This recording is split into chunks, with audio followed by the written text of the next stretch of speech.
Hello दोस्तों, मैं श्रद्धा उपाध्याय और नए जोश के साथ आज हम आगे बढ़ते हुए और सेल डिवीजन का जो है सेल बायोलॉजी का लास्ट सेट क्वेश्चन का आपका ये कंप्लीट हो जाएगा आज। ठीक है, इसके बाद हम नेक्स्ट टॉपिक की तरफ मूव करेंगे और थियरी में आपका चल रहा है बायोमोलिक्यूल्स। ठीक है, तो थियरी आपकी नेक्स्ट आ जाएगी कल, बायोमोलिक्यूल्स का जो नेक्स्ट पार्ट है, बाकी वो वाला सिलेबस आपका वो वाला टॉपिक सारा खत्म हो जाएगा। ठीक है, तो नेक्स्ट हम देखेंगे कि आज क्या क्वेश्चन है, क्योंकि ये जो जितने भी क्वेश्चन अब बचे हुए हैं वो मैं इसमें सम अप कर रही हूँ, इसमें वाइंड अप कर रही हूँ इस लेक्चर में। ठीक है, तो परिणाम चाहे जो भी हो, प्रयास बेहतरीन होने चाहिए, इसको ध्यान में रखते हुए हम आगे बढ़ेंगे और देखेंगे क्या क्वेश्चन है हमारे। ठीक है, आप क्वेश्चंस को बार बार प्रैक्टिस करिए, इससे आपकी जो प्रैक्टिस करने की टेंडेंसी जो है ये आपके एग्जाम्स में दिखेगी। ठीक है, और आप बहुत अच्छा कर लेंगे उसमें जाकर के एग्जाम्स में, क्योंकि जैसे आप प्रैक्टिस करेंगे आप वहां जाएंगे, टिक करेंगे, वापस आ जाएंगे। ठीक, और सिलेक्शन भी हो जाएगा। तो हम नेक्स्ट क्वेश्चन की तरफ बढ़ते हैं। अब हम क्वेश्चन देखते हैं नेक्स्ट क्या है। ये आपका जो है लास्ट सेट है, ठीक है, सेल डिवीजन का। हम देखते हैं नेक्स्ट क्वेश्चन क्या है इसमें। पहला क्वेश्चन है आपका, endoplasmic reticulum was first observed bye. Endoplasmic reticulum को सर्वप्रथम देखा गया, किसके द्वारा देखा गया एंडोप्लाज्मिक रेटिकुलम को? एंडोप्लाज्मिक रेटिकुलम दो तरह के होते हैं। ठीक है, एंडोप्लाज्मिक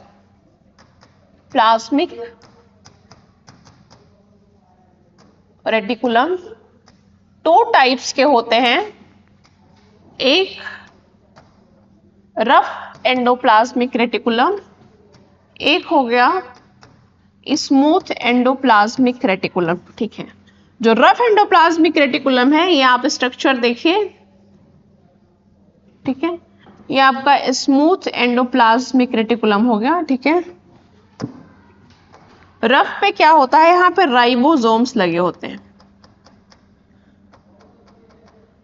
सरफेस पर राइबोसोम लगे होते हैं। तो राइबोसोम लगने के कारण इसको रफ बोलते हैं, क्योंकि ये सरफेस जो है खुरदुरा हो जाता है। ठीक है, ये सरफेस खुरदुरा हो जाता है, इसलिए इसको रफ एंडोप्लाज्मिक रेटिकुलम बोलते हैं, राइबोसोम लगने के कारण। और राइबोसोम का क्या काम होता है? प्रोटीन की सिंथेसिस। ठीक है, तो राइबोसोम यहाँ लगने के कारण, तो राइबोसोम लगने के कारण ये जो सरफेस होता है रफ हो जाता है, इसलिए इसको बोलते हैं रफ एंडोप्लाज्मिक रेटिकुलम। और ये सरफेस एज सच स्मूथ होता है, इसलिए बोलते हैं हम इसको स्मूथ एंडोप्लाज्मिक रेटिकुलम। ठीक है, दो प्रकार का एंडोप्लाज्मिक रेटिकुलम होता है आपका। तो ऑप्शंस हम देख लेंगे चारों। पहला दिया है फ्लेमिंग ने, बेंडा के द्वारा, पोर्टर के द्वारा, क्लाउडे के द्वारा। तो किसने देखा था, किसके द्वारा देखा गया था? इसका सही आंसर होगा पोर्टर के द्वारा। देखिए, ये जो भी क्वेश्चंस हैं आपके, इसको आपको कई बार करना होगा, तभी इनका नाम आपके माइंड में, आपके सबकॉन्शियस माइंड में, कॉन्शियस माइंड में रह पाएगा। ठीक है, नहीं तो नाम भूल जाएंगे। बहुत सारे नाम हैं जिन्होंने खोज करी है, सारे वैज्ञानिकों की, तो आपको ध्यान से देखना होगा और बार बार इसको पढ़ना होगा, तभी आपको याद रह पाएगा, नहीं तो ये भूल जाएगा। और बहुत सारे क्वेश्चन पूछा जाता है इससे रिलेटेड, आविष्कार किसने किया, किसने पहले खोजा, किसने क्या देखा, किसने कैसे देखा, किसने खोजा, किसने पहले खोजा, किसने बाद में खोजा। ठीक है, किसने नाम दिया। ठीक है, तो ये आपको देखना होगा बार बार। ठीक है, तभी आपको याद होगा। तो यहाँ आप देखेंगे पोर्टर के द्वारा। तो पोर्टर के द्वारा जो है किसको देखा गया? Endoplasmic reticulum was first observed bye porter. ठीक है, इस सर्वप्रथम देखा गया था पोर्टर के द्वारा। अब हम नेक्स्ट क्वेश्चन देखेंगे आपका। The founder of cell theory was, founder of cell theory, कोशिका सिद्धांत के प्रतिपादक थे। कोशिका सिद्धांत के प्रतिपादक कौन थे? चारों ऑप्शन हम देखेंगे। Wolff, Rudolf Virchow, Meyen von Mohl and Raspail मैन। मायेन हो गए, वॉन मोल था, रैस्पेल और स्लिडेन एंड स्वान। तो बताइए इनके कौन होंगे। आपने इसको बार बार पढ़ा होगा, कई बार आपने देखा होगा, ठीक है, तो आप इसको देख सकते हैं। 4 ऑप्शन है इसके। तो जो सेल थ्योरी थी, सेल थ्योरी में एक वर्ड बोला गया, ओमनिस सेलुला ई सेलुला, ठीक है, ओमनिस सेलुला ई सेलुला, ठीक है। तो इसका मतलब क्या होता है? ओमनिस सेलुला ई सेलुला का मतलब होता है कि जो न्यू सेल बनता है वो न्यू सेल एग्जिस्टिंग वन से बनता है। जो मदर सेल होती है, जो ओल्ड सेल, पुराना सेल होता है, उसी से नए सेल का वो नया सेल बनता है, उसी से डिवीजन के बाद, ठीक है।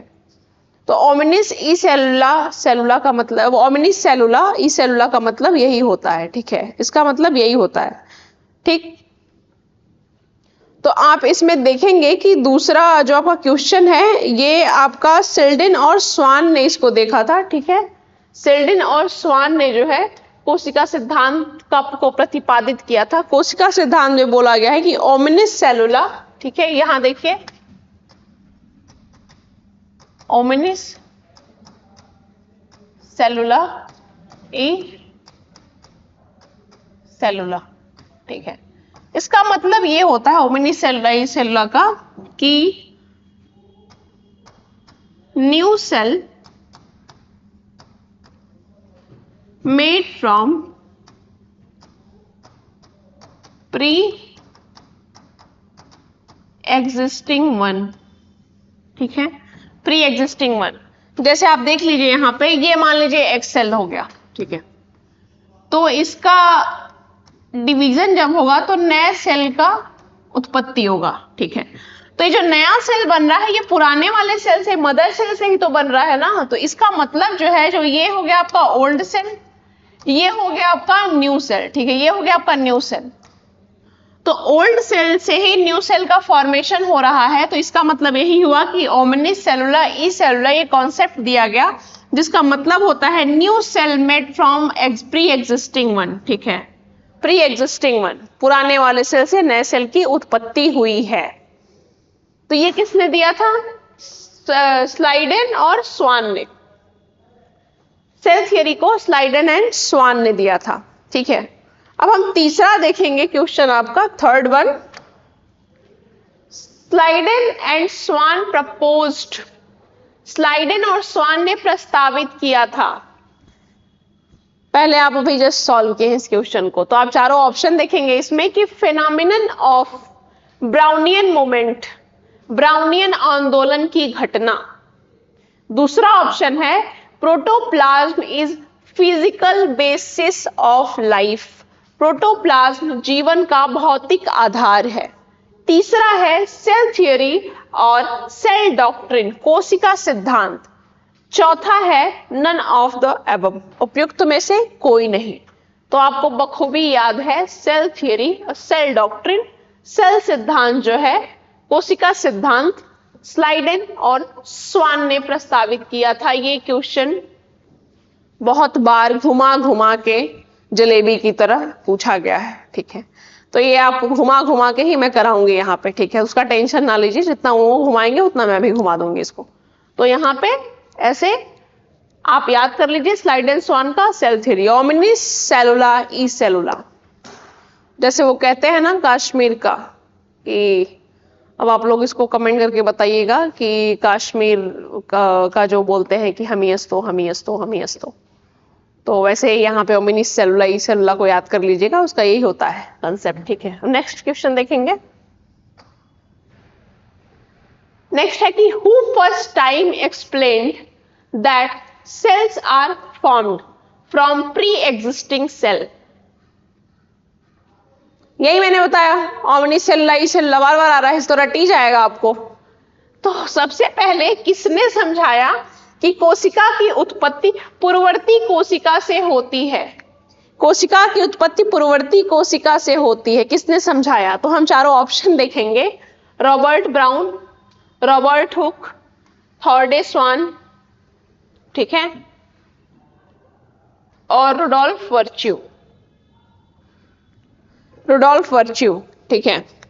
तो यहाँ पे जो बताया गया था कि प्री एग्जिस्टिंग सेल से होता है, जो सेल ओमनी सेलुला का जो वो है कि प्री एग्जिस्टिंग जो नए सेल का फॉर्मेशन होता है वो पुराने सेल से होता है, उसको दिया था इन्होंने आपके रुडोल्फ वर्च्यू ने। ये आप याद रखिएगा कि जो ये देखिए सेल थ्योरी स्लाइडेन एंड स्वान ने दिया था, ठीक है, लेकिन सेल जो नया सेल का उत्पत्ति होता है वो पुराने सेल से होता है, ये किसने बताया था? ये आपका बताया था रुडोल्फ वर्च्यू ने, ठीक है, रुडोल्फ वर्च्यू का ही ये सिद्धांत था, इन्होंने ही बताया था कि जो ये नया सेल का फॉर्मेशन होता है ये ओल्ड वन से होता है, ये बताया था आपका रुडोल्फ वर्च्यू ने, ठीक है, ये आप याद रखिएगा रुडोल्फ वर्च्यू को।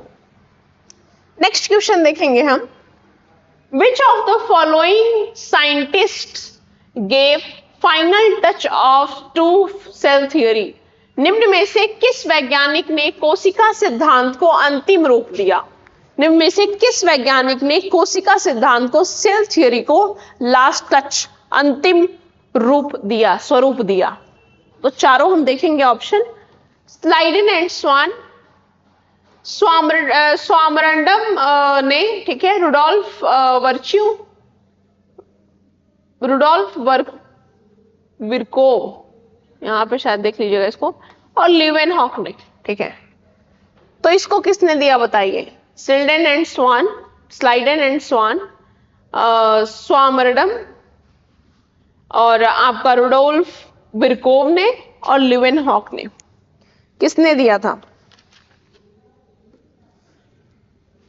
तो लास्ट जो अंतिम टच था वो दिया था रुडोल्फ विरकोव ने, ठीक है, रुडोल्फ विरकोव ने दिया था।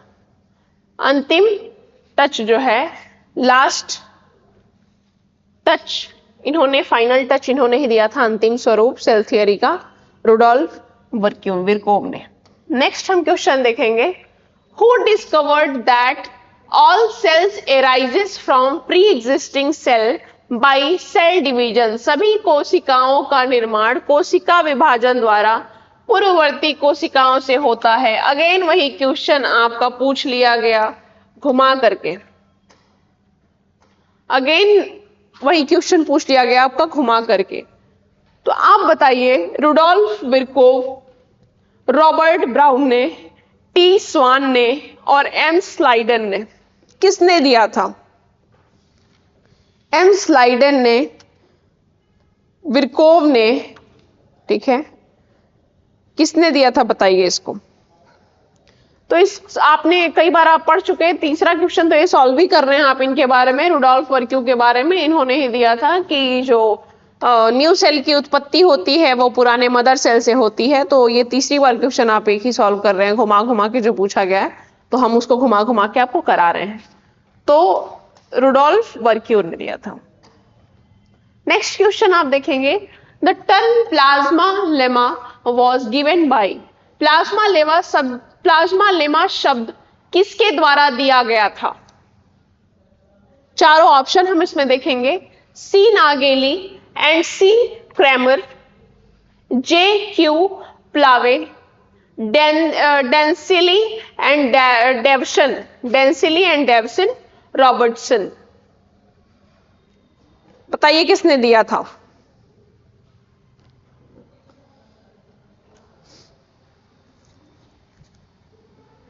द टर्म प्लाज्मा लेमा किसने दिया था? प्लाज्मा लेमा जो है जेक्यू प्लावे ने दिया था। प्लाज्मा लेमा जेक्यू प्लावे ने दिया था, ठीक है। अब हम इसका थोड़ा सा वो देखेंगे, थियरी देखेंगे कि जो प्लाज्मा लेमा की प्लाज्मा कला की जो खोज सर्वप्रथम स्वान ने की थी 1838 में, 1838 में इसकी खोज स्वान ने की थी, ठीक है, स्वान ने की थी 1838 में प्लाज्मा लेमा की खोज। लेकिन नागेली एवं क्रेमर ने इसके लिए कोशिका कला सेल मेम्ब्रेन का शब्द का प्रयोग किया। नागेली, ठीक है, ये सी नागेली और क्रेमर ने इसका सेल मेम्ब्रेन का नाम शब्द का यूज किया, ठीक है, सेल मेम्ब्रेन शब्द का यूज किया। किसने? सी नागेली और क्रैमर ने सेल मेम्ब्रेन क्या बोलते हैं, शब्द का प्रयोग किया इसके लिए, ठीक है। और जबकि जे क्यू प्लावे ने इसी को प्लाज्मा लेमा प्रयोग किया था, और जे क्यू प्लावे ने प्रयोग किया था प्लाज्मा लेमा। आपको कहानी ये समझ में आ गई होगी। और 1838 में स्वान ने खोज की थी, ठीक है, स्वान ने खोज की थी सर्वप्रथम प्लाज्मा लेमा की। फिर सी नागेली और क्रैमर ने बोला था कि ये सेल मेम्ब्रेन शब्द का यूज किया था इसके लिए, और जेक्यू प्लावे ने यूज किया था प्लाज्मा लेमा शब्द का, ठीक है, प्लाज्मा लेमा शब्द का। तो ये कहानी आपको पता चल गई क्या थी, ठीक है। जेक्यू प्लावे ने प्लाज्मा लेमा शब्द का प्रयोग किया था। अब नेक्स्ट देखेंगे हम, RL model of DNA was suggested by, DNA के आरएल मॉडल का सुझाव किसने दिया था? आरएल मॉडल का मतलब क्या होता है? राइट एंड लेफ्ट, ठीक है, राइट लेफ्ट, मतलब इन्होंने ये बताया था कि राइट और लेफ्ट जो ये होते हैं, इनके दोनों वलय होते हैं, इनमें बराबर मात्रा में इंग्रेडिएंट्स बटे होते हैं, ठीक है। आरएल मॉडल जो है का मतलब यही है। तो शशि शेखरन ने, इनका चारों ऑप्शन हम देखते हैं, एमएचएफ आपका विल्कन्स ने, एचजी खुराना ने, शशि शेखरन ने, चारगाफ ने। तो इसका शशि शेखरन ने आरएल मॉडल को सजेस्ट किया था, ठीक है, शशि शेखरन ने। उन्होंने ये बोला था, शशि शेखरन ने बोला था कि जो आरएल मॉडल है डीएनए के राइट और लेफ्ट में सूत्रों में बराबरी अनुपात में होता है, बराबरी अनुपात में सूत्र होते हैं इसके, ठीक है, आरएल मॉडल में लेफ्ट, राइट एंड लेफ्ट, ठीक है। तो शशि शेखरन ने दिया था RL model, right and left model जो है डीएनए का, वो सजेस्ट किया था शशि शेखरन ने, ठीक है, ये आपको याद हो गया, शशि शेखरन। अब नेक्स्ट देखेंगे आप, which scientist coined the term chromosome, किस वैज्ञानिक ने क्रोमोजोम शब्द का प्रयोग प्रथम बार किया? किस वैज्ञानिक ने किया? तो चारों ऑप्शन हम देखेंगे, बाल्बियानी, पुरकिंजे, वॉल्डेयर, सटन। ये आपको याद होगा, मुझे पता है, आप तुरंत बोल देंगे, ठीक है, किसने किया था, ये भी मुझे पता है। तो आप जल्दी से बोल दीजिए इसको किसने किया था, जल्दी से बोल दीजिए इसको किसने किया था, बताइए किसने किया था क्रोमोसोम का? क्या क्रोमोसोम का? वॉल्डेयर। वॉल्डेयर ने क्रोमोसोम शब्द का फर्स्ट टाइम प्रयोग किया था, ठीक है, क्रोमोसोम शब्द का प्रयोग फर्स्ट टाइम वॉल्डेयर ने किया था सॉरी, फर्स्ट टाइम वॉल्डेयर ने किया था, ठीक है। ये जो आपको दिख रहा है क्वेश्चन, उसको आप ध्यान से देखिए, फर्स्ट टाइम वॉल्डेयर ने किया था। वॉल्डेयर ने क्रोमोसोम का प्रयोग फर्स्ट टाइम किया था, और सर्वप्रथम हाफमिंस्टर तथा नागेली ने देखा था क्रोमोसोम को, ठीक है, हाफमिंस्टर और नागेली ने देखा था, ओके। उसके बाद क्या हुआ कि हालांकि बाद में स्ट्रासबर्गर ने क्रोमोसोम के बारे में स्पष्ट रूप से बताया, और उन्हीं को स्ट्रासबर्गर को ही क्रोमोसोम की खोज का श्रेय दिया जाता है, ठीक है, स्ट्रासबर्गर को। लेकिन फर्स्ट टाइम देखा किसने था?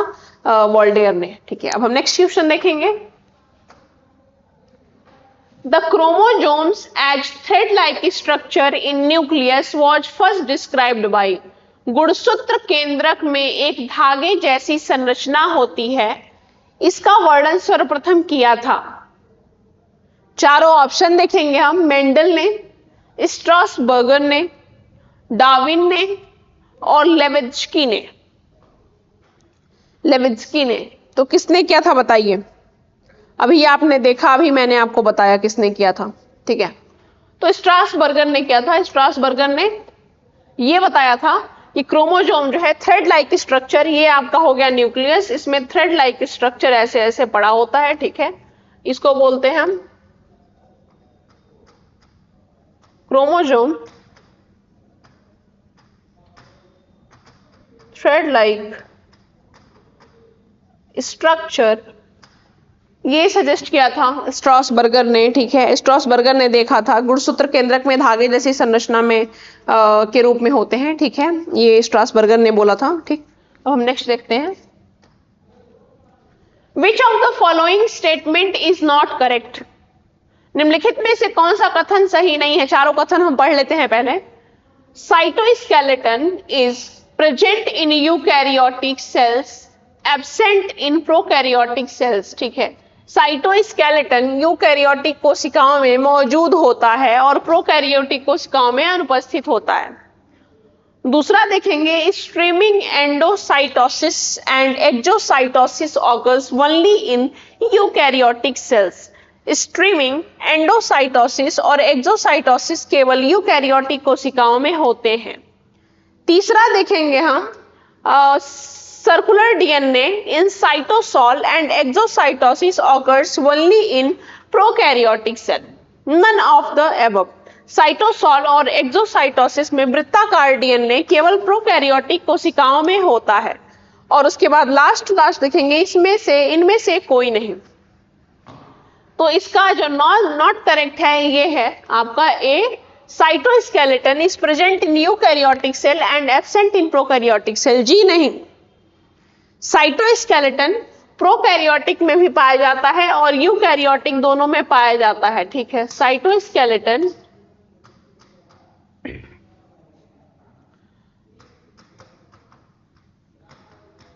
प्रोकैरियोटिक यूकैरियोटिक दोनों में पाया जाता है, ठीक है। तो ये आपका एक क्वेश्चन पे आप टिक लगाएंगे, गलत है। नेक्स्ट देखेंगे, क्रोमोसोम कंटेन गुणसूत्र में होता है। ऑप्शन देख लेंगे, प्रोटीन ओनली, केवल protein, DNA and protein, DNA तथा protein, DNA RNA and histone, DNA RNA तथा histone, DNA RNA histone and non histone protein. सही आंसर होगा ये, DNA RNA histone and non histone protein सब होता है क्रोमोसोम में, ठीक है। सब होता है क्रोमोसोम में आपका, डीएनए आरएनए और नॉन हिस्टोन प्रोटीन सब होता है, ठीक है। उसके बाद आप नेक्स्ट देखेंगे क्वेश्चन। नेक्स्ट क्वेश्चन हम आपको बताते हैं क्या होगा। क्रोमैटिन कंटेन्स, क्रोमैटिन में उपस्थित होता है। क्रोमैटिन में क्या उपस्थित होता है बताइए, क्रोमैटिन में क्या उपस्थित होता है? क्रोमैटिन में क्या उपस्थित होता है?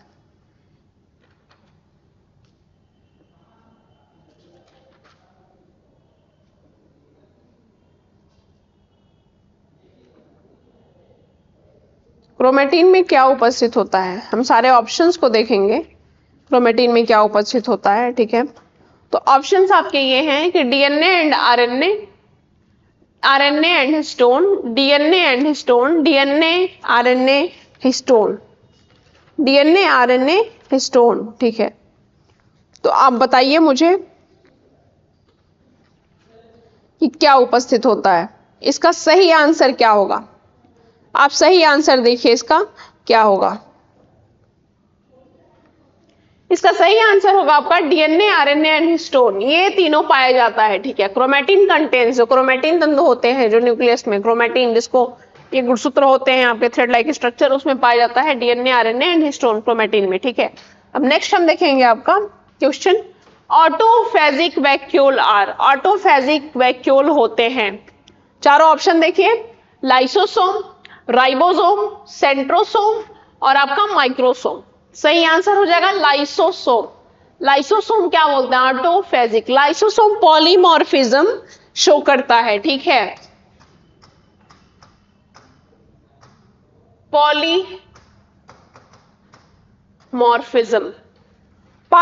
पॉलीमॉर्फिज्म शो करता है, ठीक है। कौन? लाइसोसोम। लाइसोसोम आपका पॉलीमॉर्फिज्म। पॉलीमॉर्फिज्म का मतलब क्या होता है हम आपको बता रहे हैं। पॉलीमॉर्फिज्म का मतलब होता है पॉलीमॉर्फिक, पॉलीमॉर्फिज्म का मतलब होता है कि लाइसोसोम 4 प्रकार का होता है, बहुरूपीय होता है। पॉलीमॉर्फिज्म का मतलब 4 प्रकार के होते हैं, प्राइमरी लाइसोसोम, सेकेंडरी लाइसोसोम, अवशेष जो जिसको बोलते हैं रेजिड्यूअल लाइसोसोम, और चौथा होता है आपका ऑटोफेजिक वैक्यूल। ठीक है, ये 4 प्रकार के होते हैं। तो जो प्राथमिक लाइसोसोम होता है वो कोशिका के अंदर उपस्थित होता है और नष्ट कोशिकाओं को, क्षतिग्रस्त भागों को घेर लेता है। ठीक है, और इसे ऑटोफेजिक वैक्यूल कहते हैं। जब ये मान लीजिए एक सेल है, इसमें क्षतिग्रस्त ये पार्ट पड़ा हुआ है, तो इसको जो वैक्यूल है ये घेर लेगा, घेर के फिर ये बाहर निकालेगा। ठीक है, लाइसोसोम में घेर के इसको डाइजेस्ट कर लेगा, पचा देगा इस पार्ट को, पचाने के बाद इसको रेजिड्यू को बाहर निकाल देगा। तो इसको हम बोलते हैं, ये जो घेर लेता है पार्ट को, ठीक है, जो क्षतिग्रस्त पार्ट होता है, तो इसको बोलते हैं हम, क्या बोलते हैं, ऑटोफेजिक वैक्यूल। ठीक है, इसको बोलते हैं हम ऑटोफेजिक वैक्यूल। ठीक है, और ऑटोफेजिक वैक्यूल बोलते हैं इसको। ठीक है, क्योंकि ये जो क्षतिग्रस्त पार्ट होता है इसको ये घेर लेता है। ठीक है, इसको ऑटोफेजिक वैक्यूल्स बोलते हैं। लाइसोसोम्स का पार्ट होता है, पॉलीमॉर्फिज्म ये शो करता है, पॉलीमॉर्फिक स्ट्रक्चर। नेक्स्ट हम देखते हैं, lysosome have high contents of. Lysosome में अधिक मात्रा में होती है, क्या होती है अधिक मात्रा में, आप बताइए। बहुत इंटरेस्टिंग है लाइसोसोम, हमने बहुत पढ़े हैं। ठीक है, चारों ऑप्शन देखेंगे, polyribosomes, DNA ligase, hydrolytic enzyme, lipid and protein. Hydrolytic enzyme, lipid and protein, तो इसमें होता है आपका हाइड्रोलाइटिक एंजाइम। ये हमने क्वेश्चन को कई बार सॉल्व किया है कि लाइसोसोम में क्या होता है, कंटेंट्स होता है, कौन सा एंजाइम होता है, हाइड्रोलाइटिक एंजाइम। हाइड्रोलाइटिक एंजाइम क्या करता है, ये हाइड्रोलाइसिस हाइड्रोलाइटिक एंजाइम है, इसको बोलते हैं हाइड्रोलाइसिस, और लाइसोसोम में पाए जाते हैं। और ये एंजाइम अधिकतम क्रियाशील अम्लीय पीएच पर होती है। ठीक है, एसिडिक, हाईली एसिडिक होती है ये, और यही सेल्स जो होते हैं, क्षतिग्रस्त पार्ट होते हैं, यही एंजाइम कार्य करता है पचाने में, उनको डाइजेस्ट करने में। ठीक है, डाइजेस्ट करने में यही एंजाइम हाइड्रोलिटिक या हाइड्रोलाइसिस एंजाइम वर्क करता है। डाइजेशन करने में जो क्षतिग्रस्त पार्ट पड़ा होता है सेल में, इसके डाइजेशन में ये हेल्प करता है, इसकी डाइजेशन में ये हेल्प करता है हाइड्रोलाइसिस एंजाइम या हाइड्रोलिटिक एंजाइम। ठीक है, अब नेक्स्ट क्वेश्चन हम देखते हैं, circular DNA molecule occurs in. वृत्ताकार डीएनए अणु होता है। चारों ऑप्शन देखते हैं हम, bacterials, chloroplast, mitochondria, none of the above. बताइए, mitochondria, none of the above. इसका आंसर हो जाएगा आपका मोर देन एबव। यहाँ पे एक और ऑप्शन यहाँ पे होना चाहिए था आपको, हम चलिए सी डी ई कर देते हैं, मोर देन एबव। ये इसका सही आंसर होगा, मोर देन एबव, क्योंकि ये माइटोकॉन्ड्रिया में, क्लोरोप्लास्ट में, बैक्टीरियल सेल, तीनों में पाया जाता है सर्कुलर डीएनए, इसलिए इसको बोलते हैं हम, इसलिए इसका आंसर हो जाएगा मोर देन एबव। ठीक है, नेक्स्ट हम देखते हैं कि circular DNA molecule is found in. चारों ऑप्शन देखते हैं, bacteria, chloroplast, mitochondria, all of these. Circular DNA ये है आपका, ऐसे इनका दो छोर नहीं होता है, या के मिल जाते हैं, इनका तीसरा कोई छोर नहीं होता है। ठीक है, सर्कुलर डीएनए इसको बोलते हैं। ये ऑल ऑफ दीज में, सब में पाया जाता है, बैक्टीरिया में भी पाया जाता है, क्लोरोप्लास्ट में भी पाया जाता है, माइटोकॉन्ड्रिया में भी पाया जाता है, ये तीनों में पाया जाता है। इसका सही आंसर होगा ये आपका। ठीक है, all of these. Okay, next देखते हैं हम, lysosomes are produced by. Lysosome की उत्पत्ति होती है माइटोकॉन्ड्रिया से, सेंट्रियोल से, प्लाज्मा मेम्ब्रेन से, गोल्गी अपरेटस से। गोल्गी अपरेटस से किससे होती है? माइटोकॉन्ड्रिया से होती नहीं है, सेंट्रियोल से होगी नहीं। ठीक है, माइक्रोट्यूब्यूल और मैक्रोट्यूब्यूल्स का फॉर्मेशन, माइक्रोफाइब्रिल्स का फॉर्मेशन करते हैं सेंट्रियोल, और ये फिलामेंट्स का प्रोड्यूस करते हैं प्लाज्मा मेम्ब्रेन से। गोल्गी अपरेटस, इसका सही आंसर हो जाएगा गोल्गी अपरेटस। गोल्गी अपरेटस से रिस्पॉन्सिबल होते हैं फॉर्मेशन के लाइसोसोम का। ठीक है, ये आप याद रखिए, लाइसोसोम के फॉर्मेशन के लिए गोल्गी अपरेटस रिस्पॉन्सिबल होते हैं। ठीक है, सेकेंड लास्ट आप देखेंगे कि the ribosomes are attached to the surface of ER by. Ribosomes ER endoplasmic reticulum से किसके द्वारा जुड़े होते हैं? सही आंसर देखिए इसका, चारों ऑप्शन पहले देख लीजिएगा, राइबोफ्रिन, ठीक है, राइबोफोरिन, rRNA, tRNA और हाइड्रोफोबिक इंटरेक्शंस। हाइड्रोफोबिक इंटरेक्शंस नहीं होता है इसमें, ठीक है, इसको कट करिए। tRNA से भी नहीं, rRNA से भी नहीं, ये राइबोफोरिन से जुड़े होते हैं, राइबोफोरिन के द्वारा जुड़े होते हैं ये एंडोप्लाज्मिक रेटिकुलम पे। ये जो राइबोसोम होते हैं, ठीक है, जिसको रफ एंडोप्लाज्मिक रेटिकुलम हम बोलते हैं, रफ एंडोप्लाज्मिक रेटिकुलम, ये जुड़े होते हैं राइबोफोरिन के द्वारा, ठीक है। तो इसका सही आंसर हो गया। नेक्स्ट हम क्वेश्चन देखेंगे, tubules connecting to cisternae of endoplasmic reticulum located at two opposite ends of a plasmodesmata are called। जीवद्रव्वी तंतु के दो विपरीत सिरों पर स्थित अंतः प्रद्रव्वी जलिका की दो सिस्टर्नियों को जोड़ने वाली नलिकाओं को कहते हैं। बताइए क्या कहते हैं, बहुत लंबा क्वेश्चन है। आप लोग सोच रहे होंगे कि ये क्वेश्चन मतलब भाई इसको जरा पढ़िए, आप खुद से पढ़िए तब समझ में आएगा, खुद से पढ़िए इसको क्या बोलते हैं। तो इसका चारों ऑप्शन देखेंगे, microtubule, desmotubules, microfilaments, none of above. Desmotubules, इसको बोलते हैं हम डेस्मोट्यूब्यूल्स, ठीक है। एक कोशिका के अंतर्द्रावी जलिका एंडोप्लाज्मिक रेटिकुलम जो है दूसरी संलग्न कोशिका में डेस्मोट्यूब्यूल्स के द्वारा जुड़ी होती हैं और इसी के द्वारा कोशिका का जल तथा विलेय पदार्थ दूसरे कोशिका में प्रवेश करता है, ठीक है। और कुछ प्रोटीन तथा आरएनए अणु भी एक कोशिका से दूसरी कोशिका में प्रवेश करते हैं, किसके द्वारा, डेस्मोट्यूब्यूल्स के द्वारा, ठीक है। तो ये हो गया आपका 20 क्वेश्चन और आपका सारा क्वेश्चन जो है सेल डिवीजन का समाप्त होता है यहाँ। अब हम नेक्स्ट टॉपिक का क्वेश्चन सॉल्व करेंगे, ठीक है। अब या तो हम उठा लेंगे जेनेटिक्स का पार्ट या फिर और देखेंगे क्या पार्ट इसके बाद आता है, क्या कौन सी की थियरी चलेगी, कौन से पार्ट की, उसी के अकॉर्डिंग आपका क्वेश्चन चलेगा, ठीक है। अच्छा, कोई भी चैप्टर पढ़ने से पहले आप उसका क्वेश्चन जब कर लेते हैं तो आपको आइडिया लग जाता है कि हमको पढ़ना कितना है और कितने डेप्थ में जाना है, कितना सुपरफिशियल, कितना हमको ऊपर ऊपर से पढ़ना है, क्वेश्चन किसके अकॉर्डिंग आता है, ठीक है। तो आपका सेल डिवीजन का सारा पार्ट यहाँ खत्म हुआ। इसका लास्ट पार्ट थियरी का बचा है, बायोमोलिक्यूल का जो सारा आपका कार्बोहाइड्रेट, प्रोटीन, लिपिड, ये सब अमीनो एसिड, विटामिन, ये सब पढ़ना है आपका, तो वो मैं नेक्स्ट लेक्चर में खत्म कर दूंगी।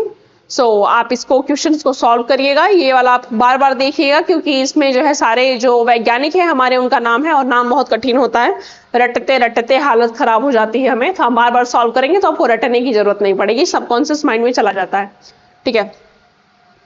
तो थैंक यू, और आप हंसते रहिए, मुस्कुराते रहिए और पढ़ते रहिए, ऐसे ही क्वेश्चन सॉल्व करिए। ज्यादा से ज्यादा आपके एग्जाम्स लाइंड अप होने वाले हैं, क्या लाइंड अप हो गए हैं, नोटिस आ गई है, तो जून में आपके मई जून में एग्जाम्स पढ़ेंगे, तो आप लगातार क्वेश्चंस को सॉल्व करिए, दिन का इंतजार मत करिए, ठीक है। सो धन्यवाद, ठीक है।